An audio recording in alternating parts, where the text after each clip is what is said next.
ما زلنا قبل الفاصل نتحدث عن حكم القلب للنون الساكنة والتنوين إذا أتى بعدهما حرف واحد وهو حرف الباء. قال إمامنا الجزري رحمه الله: والقلب عند الباء بغنة. قلنا بأن إذا أتى نون ساكنة بعدها باء فإن الإنسان بفطرته يقلب النون إلى ميم، فيصير مثلا من بعدي، هذا الأصل، يصير ميم بعدي، فميم آخرها شفتان منطبقتان، بعدي بدايتها شفتان منطبقتان، فلو وضعنا هذه إلى جنب هذه تصير ميم باء، ميم نطبق الشفتين باء، وتأتي الغنة الممطوطة ميم باء ميم باء. هكذا هو وضع هذا القلب. لاحظوا بارك الله فيكم بأن صوت الميم مستقل تمام الاستقلال عن صوت الباء. ميم، إلى الآن أنطق ميم، باء الآن أنطق باء. كل ما في الأمر أن هذين الصوتين تجاورا وصار نطقهما أسهل لما قلبت النون إلى ميم، فتحولت النون الساكنة التي بعدها باء إلى ميم ساكنة بعدها باء، فطبقت عليها ما مر معنا في أحكام الميم. وأخفين الميم إن تسكن بغنة لدى باء على المختار من أهل الأداء. لذلك قال هنا: والقلب عند الباء بغنة، يعني بغنة مطولة، هذا معنى بغنة، بغنة ممطوطة. فإذا لما نقول من بعدي، من بعدي، هنا هذا الحكم انتقل من كونه قلب إلى كونه إخفاء. لذلك نقول ميم قلب النون أو التنوين عند الباء ميما مخفاة، ميما مخفاة بغنة. وقلنا بأن الإخفاء حالة بين الإظهار والإدغام.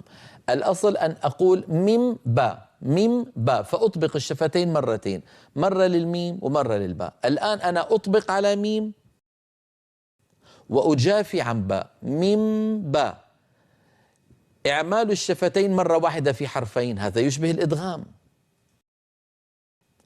انفصال صوت الميم عن صوت الباء، ميم باء، هذا يشبه الإظهار. لم يدخل صوت الحرف الأول في الثاني، لم يصيرا حرفا واحدا مشددا من جنس الثاني. فالإخفاء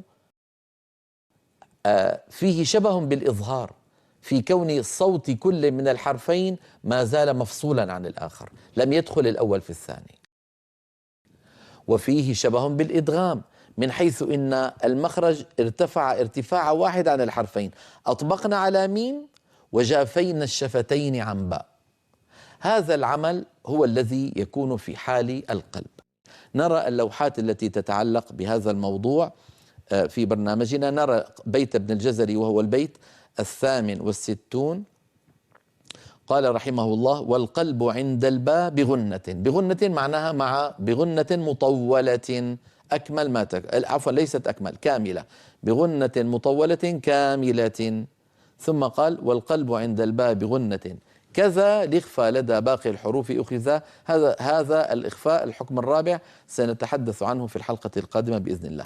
ننتقل إلى اللوحة التالية التي تبين لنا الحكم الثالث. كما نرى القلب، القلب يعني بيسموه الناس الإقلاب، لكن كلمة القلب أفصح من الإقلاب.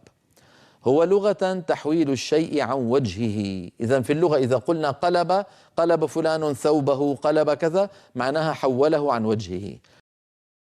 وعند المجودين إذا قالوا القلب ماذا يعنون؟ واصطلاحا هو قلب النون الساكنة أو التنوين عند الباء ميما مخفاة بغنة، بغنة يعني بغنة مطولة، نحو من بعد أنبورك أنبئهم. هذا بالنسبة للنون. إذن قد يكون في كلمة واحدة مثل أنبئهم، قد يكون في كلمتين مثل من بعد. وأمثلة التنوين كما نرى: سميع بصير، هذا تنوين رفع. جزاء بما، هذا تنوين نصب. شيء بصير، هذا تنوين جر.